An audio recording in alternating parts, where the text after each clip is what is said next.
Welcome to another episode of Football Theory with your host, Ivan Sanchez and Alejandro Guti. Guti, how are you? You were on vacation. How was it? Whew. Well, I have a week off still, so it feels great. But yeah, I hit Seattle up. Um, it was really fun. Good to get away for a little bit, and now another little week to kind of decompress at home before I go back to work. So yeah, it was So good. for, so for the people, do you recommend Seattle as a vacation trip? I don't know. People always asking that. What do I do? I'm like, if you like the touristic things, I mean, like the gum wall, these little things you want to see. I mean, any city has their things, so I would definitely, yeah, I would recommend it. It is a lot of walking, a lot of uphill, depending where your hotel is, but we made it happen with the 4-year-old. So if we could do it, anyone can do it. There you go, people. There you go. The recommendation. Me growing up in Oregon and spending a good amount of time of my life in Portland, I cannot recommend Seattle.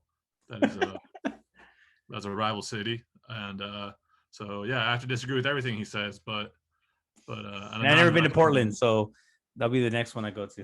All right, there you go. There you go, people. So yeah, so while Guti's been there, we had a lot going on. We got, I think kind of we're gonna hit a lot of the same topics we've been hitting on because that's the way the soccer season is going right now. That's what's given us. We're gonna start off. We got our final setup in England or in Europe. We got our final setup in South America and Brazil. But first things first, we are a Mexican podcast first, and we got the Gold Cup starting up on Saturday. We just had two friendlies, one with the Olympic team and one with the senior team. Quickly before we hit, any takeaways from the friendlies? Well, I mean, we did call it. They were going to beat Panama. I didn't think they were going to score 4 goals, but they did. Was it 4 against Panama? Was it 3? I forgot how many it was against Panama. It was a lot. I think it was 3 or 4. But yeah, and then against obviously against Nigeria, I thought Nigeria was going to bring more. And then as the game developed, they were saying there was no one there that like has any experience in the national team really. A lot of the guys probably aren't even going to play on the next qualifier. So um, that was pretty bad. But yeah, Mexico just took over right away, man. They look good. I mean, they look normal. I mean, winning these friendlies. And I still believe that USA game is still kind of a fluke, just like not capitalizing on what they did. But nothing has changed, Same players, obviously one new one, but that's it. Yeah, absolutely. I think the Olympic squad was the one that played against Panama, and they looked good. I think you saw some things that you should be happy about. And for the senior team, for Nigeria, again, I think it's a building process. We're about to get into the Gold Cup and what we kind of expect to see them from the Gold Cup. But quickly for me, just start off. I want. It's almost like if they win and they blow out and they blow a team out, then people will say, "Oh, that's what you expect," and they gain nothing from it. And then if they barely win or it's not the result you want, then they start the pressure or the criticizing begins because they didn't play up to the potential or what we expect from them. So it's almost we definitely have to take a step back when it comes to these friendlies before the Gold Cup starts. Yeah. No, I don't. I, if we, like you said, if we beat somebody or if Mexico beats somebody, it's because they didn't bring their team. If Mexico loses, they want to burn the ship down, start all over, and like so. That's why I'm trying to kind of reinstate that. Like, yes, Mexico lost to USA. Yes, the alarms are on, but that cup would have happened last year. You know what I mean? So that close to the Gold Cup, we'd be talking about something else, and I'll bring that point up as we go into the Gold Cup right now. But Yeah, yeah, we got the Gold Cup kicking up on Saturday. We got Mexico playing against Trinidad and Tobago, who won their little qualifier over the last week. Along with their group, you have El Salvador, a Central American rival, and you have Curacao. And so, what do you expect from the group stages for you with this Mexico team?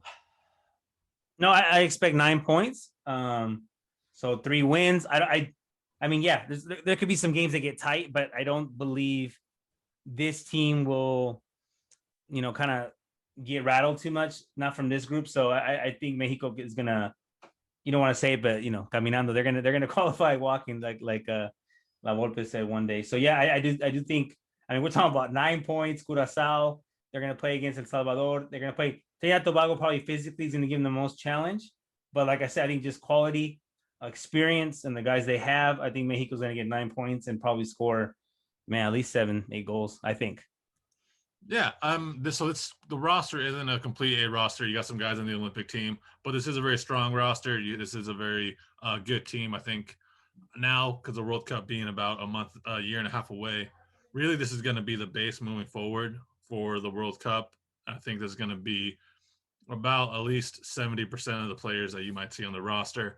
Um, Especially, it's so hard now with a year and a half to implement players. And I think that that's really using this opportunity to keep the core group that he's going to use moving forward for the World Cup with in this group and just make sure they have more games because they did go a year without any real playing any really competitive games.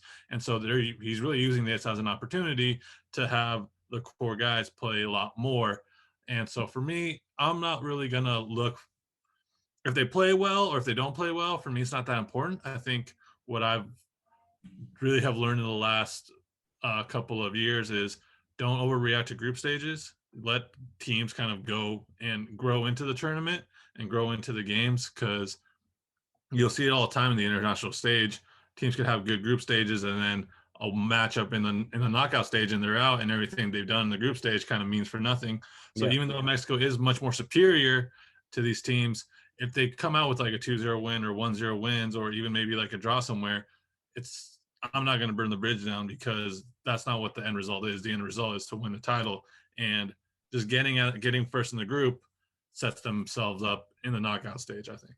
No, agree. I don't think we have to overreact. I mean, they've done Copa Oros where they beat Cuba 1-0 or they beat Guadalupe 1-0. I mean, it doesn't, they don't need to win by 4 goals every game. But I'm telling you today, I do expect that many goals. I just think it's a different group, different every Copa Oro. There's been a different kind of excuse to it, right? Like sometimes they both go with stellar teams, and I'm talking about Mexico, USA, or sometimes you hear like, oh, Mexico's taking a B team, and that was because they were taking the first team to Copa America, whatever it may be. Or there was all kinds of things coming up. There was a Clubetero, right? So like 5 guys that had to come out. I mean, there's been all kinds of like excuses, like I would say, going into these Gold Cups. Right now, I think it's kind of a cool experience just because right after is the World Cup qualifier, which is not, we're not used to that, right? The World Cup qualifier usually on a different year, right? Or towards a different end of the year. So it's a little bit different, the timing. But I don't know, man. I don't think that's going to change too many things around. Like you say, he's going to take the guys that we know. He's going to try some guys out. There probably are better players. We know there are. There's a handful of guys going to Tokyo that should be on this team instead. If you're talking about making an A team, like Unlines, right? Guys that are going to make a difference. Ochoa is obviously going to Tokyo, but this team looks solid, man. I don't see, in the past years. I mean, I went all the way to LA to go watch. Shout out to my homies that went with me. We went all the way to Pasadena to watch, that real Copa Oro B team. Oh, now I got feedback. Hold on. You got me? I don't hear Yeah, it. I'm good now. We went all the way to Pasadena, to watch Mexico. It was that year they just couldn't beat Panama. They couldn't beat Panama worth their lives. They just kept losing to them or tying to them. And, that was towards the end of Chepo's run. And so I've seen all kinds of Gold Cups, man, where they just take a whole Liga MX team or whatever it may be, a good little mix. Or even that one time when they took a really young team and they beat USA 5-0 in the final. That was a really young Mexican team too, with Vela, Gio playing at their full, probably their, Gio's prime, not Vela's prime. But yeah, I'm excited though. I think Mexico's going to do good. It's going to be fun to be able to watch 2 tournaments at once. I think they're very balanced teams. I don't think one of them is better than the other, Olympic team or Copa Oro. I think they're very balanced. So it should be cool.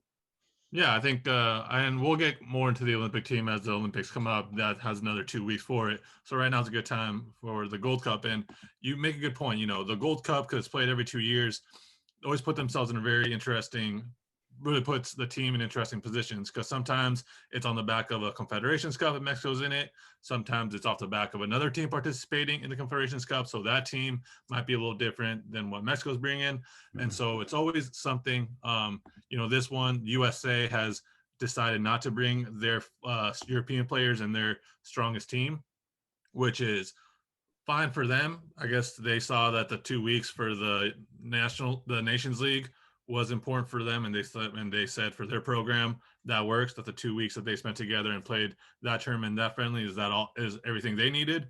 So so right now that's the asterisk, right? Or that's the wonky thing of this tournament is that the U.S. isn't bringing their best players, even while Mexico is, and I think a lot of the other teams are bringing as strong as the teams they can. So looking at other groups, you have USA against Canada, which is in Group B, which is kind of the big 2 teams in that one. Is there a possibility of a Canada or, in your Group C, You have Costa Rica and Jamaica, a Jamaican team who, I'm kind of big on in the future moving forward that they can make something. Are these teams in a position to upset the kind of other teams in the region that were known for, the U.S. and the Costa Rican? Yeah. Yeah, I think this is the one. This is the one tournament you're going to see some different semifinalists for sure. There's going to be different names. Jamaica's made a finals. They beat Mexico in the They past. beat Mexico. Yeah, but that could be the asterisk right there to Mexico didn't, they didn't have the team, whatever it may be. I think Mexico has no excuse this time. But I think with the other team, like you just said, I think they can beat a Costa Rica. I don't see them being that dominant team anymore. I just don't see it anymore. We'll see if they have a good tournament. Canada has to make that strike right now, man.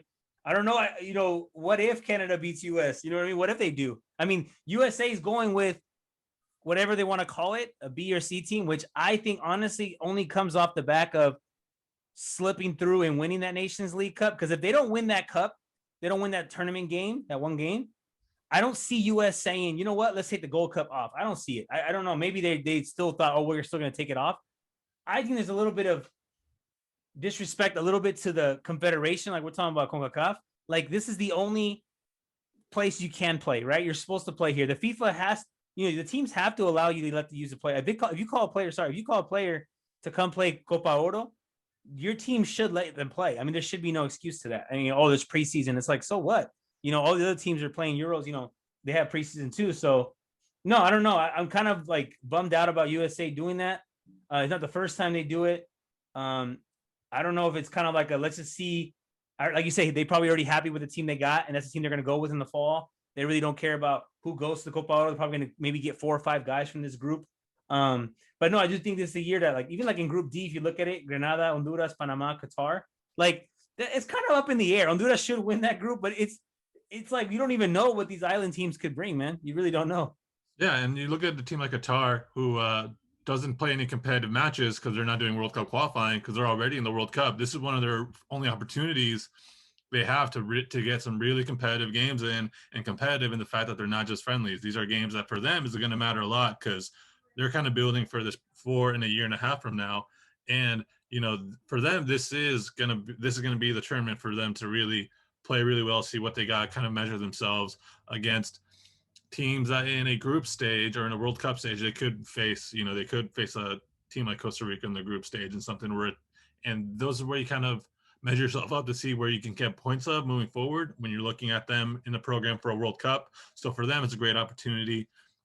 You make the comment about for the USA, for them moving forward, their focus seems to kind of really be on the World Cup qualifying and making sure that they start off on the right foot, something that didn't happen during the last cycle.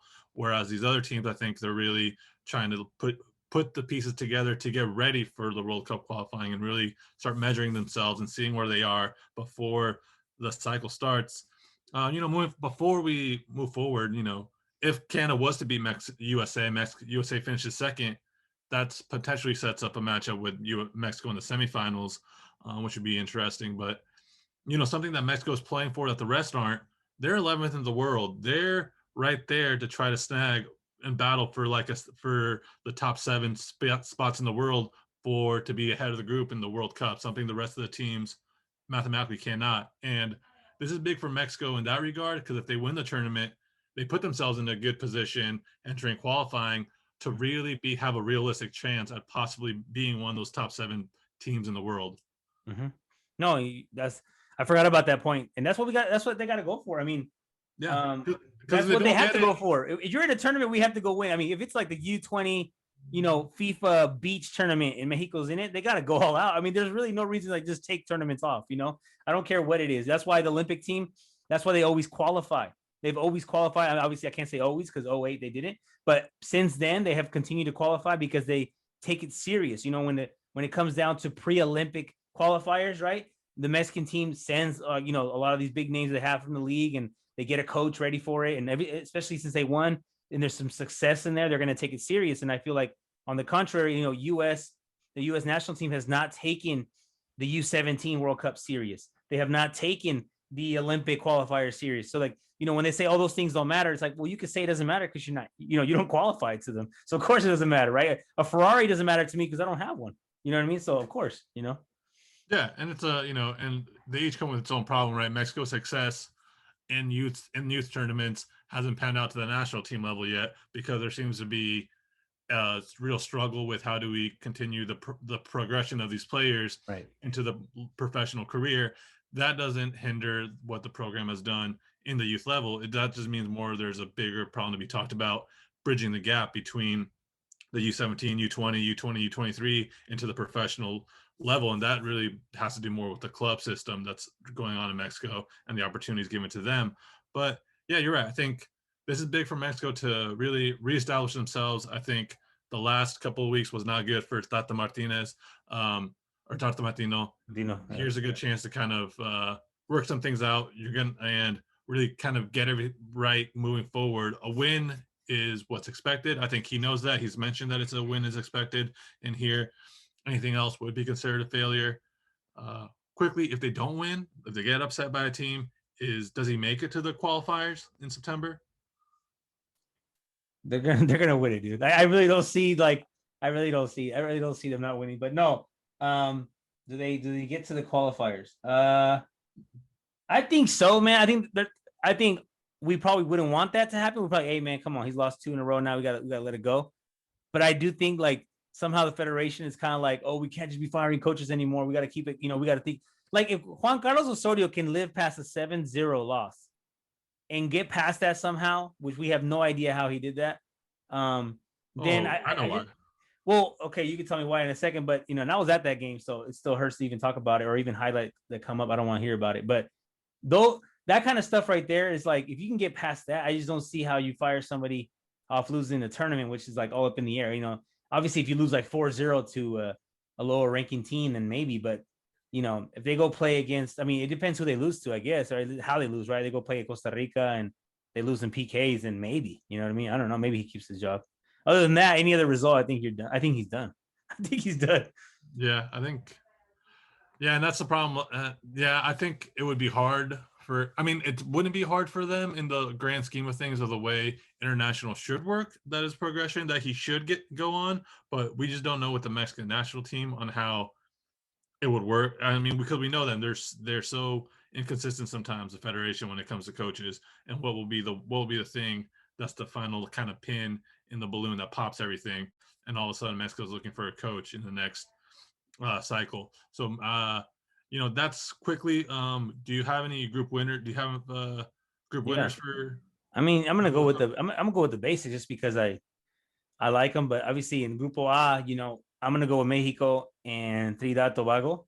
I'm gonna go with those two. I just think they're stronger than the other ones. I mean, Curacao could, you don't know what they're gonna bring, man, because they have these guys that play all over the place. They have guys that have double citizenships and stuff. So you don't know about these other Caribbean countries, but then we go like with Grupo B.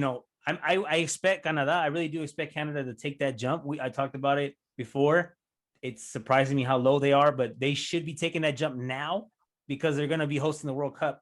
I mean, co-hosting it in the next one. So they should be trying to make that run to be somebody because they're already going to qualify to the next one. So, why not try to get into this group? USA as well will obviously qualify. I think they're going to just be better than the other two teams. And then in Group C, I think we just keep it basic. Costa Rica, and I'm gonna go with Jamaica as well. Like ones that we've seen, these kind of, I wouldn't want to say powerhouses, but these traditional names that we know that have been in CONCACAF qualifiers before. And then Group D, I tell you, it's kind of a toss up just because I don't know what Qatar is gonna bring. I don't know what Grenada is. I don't even know what they're gonna bring, but I do expect Honduras and Panama to take care of business. So then you'd be like in your final 8 with the same names that we're talking about, right, to qualify, except Trinidad and Tobago, obviously.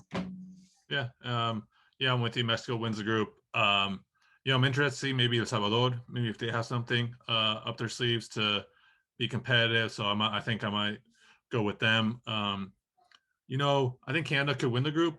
So I think they have a real possibility for them to win the group. Their first World Cup qualifier is against the U.S. in September in Nashville. So I think they really want to take this opportunity to build confidence. In the Nations League, they beat them in Canada and they've competed well. So I think they're coming much more serious. They're coming with the notion of, let's really make a good run here. So I think Canada, and with the team the U.S.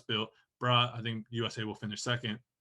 Then you have, I'm going to continue with the giving confidence into these young teams that I like Jamaica.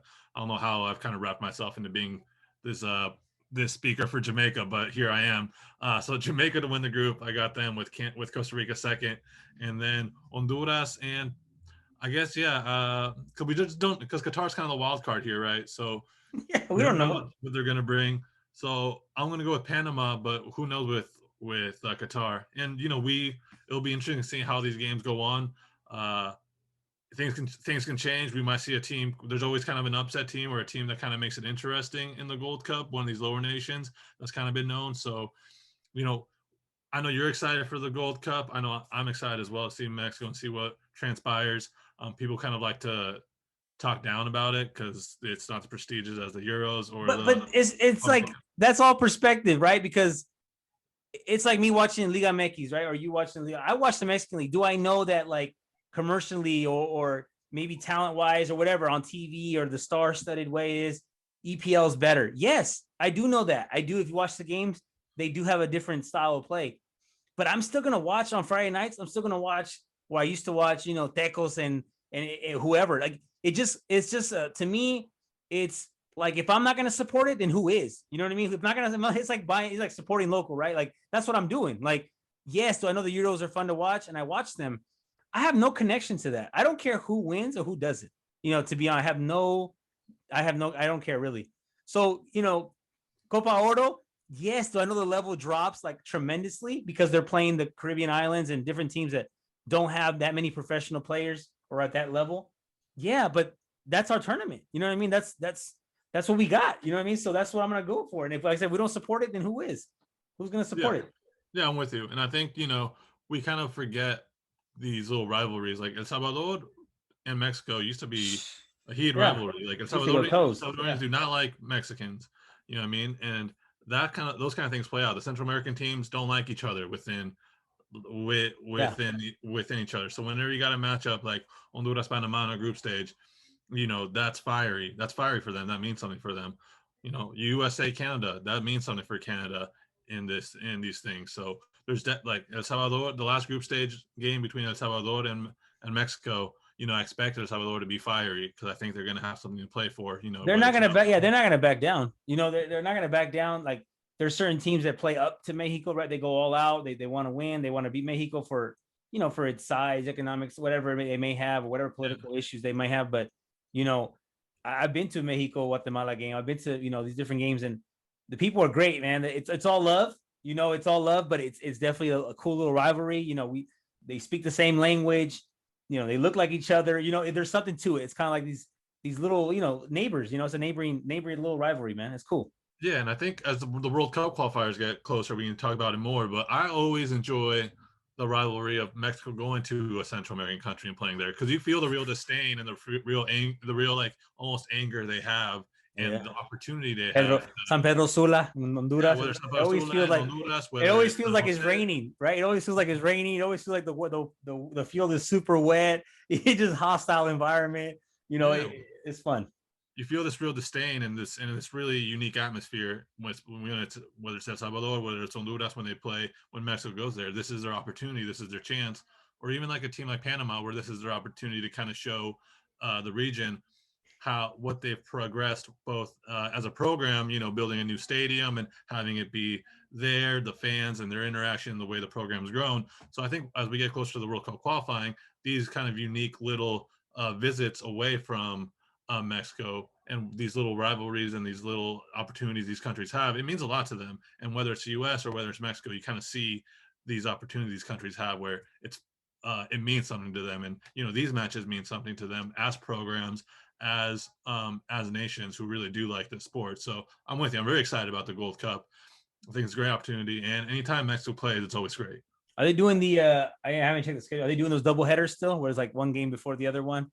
They do like the two for one tickets because that's what they used to do. I don't know if they're doing it here in Texas, but I remember the 2 for 1. Let's check it out right Yeah, here. no, they're not. This time they're spreading it out. So you have, I mean, they're all kind of in the same city. The first game, El Salvador, Curacao is going to be at the Toyota Stadium where FC FC Dallas Dallas, plays, Frisco. and Okay, then Mexico is playing at AT&T. Cowboy Stadium. And Yeah. Okay. See, they're already trying to change it a little bit just to maybe capitalize a little more. I Money mean, they're doing wise. it. They're doing it. The U.S. is like the first two games for the U.S. is they're both going to be played at Kansas City, and Okay. they're going to be back to back. Same thing with Costa Rica's group; they're all going to be played kind of back to back to back to back, Okay. except the last one. It And was just cool to like it was cool to go, right. We would go to these Copa Oro games in the Bay Area, Oakland or San Francisco, wherever they would have them, or even LA. And you always get a little double header because that first game was going to be like Martinica versus Canada. Actually, that's what one of them was. But then all the Mexican fans would show up early and just start cheering on the Caribbean team, like because it was just the underdog mentality. So Martinica would score and we would go crazy, or like you would see Curacao play somebody and the Mexicans would be cheering them on. And I thought that was cool. It was kind of like this little, it's a party, man. It was a straight up party, 4 teams in 2 hours. It was fun. Yeah, I think in the past too, they've done it where Costa Rica hosts a group for the group stage. They've done, I think they did it maybe the last one where they host a group, Canada hosts a group.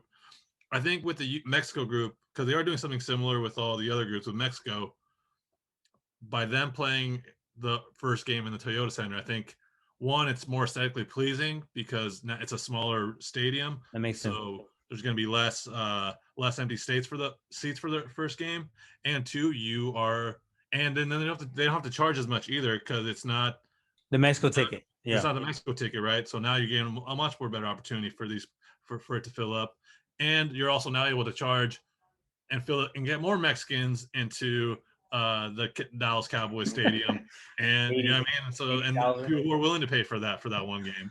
So I think that's probably the mentality of it. If I was to guess, based off of this, is it's more aesthetically pleasing by putting it in a smaller stadium to have more people there, and then you don't have to charge as much.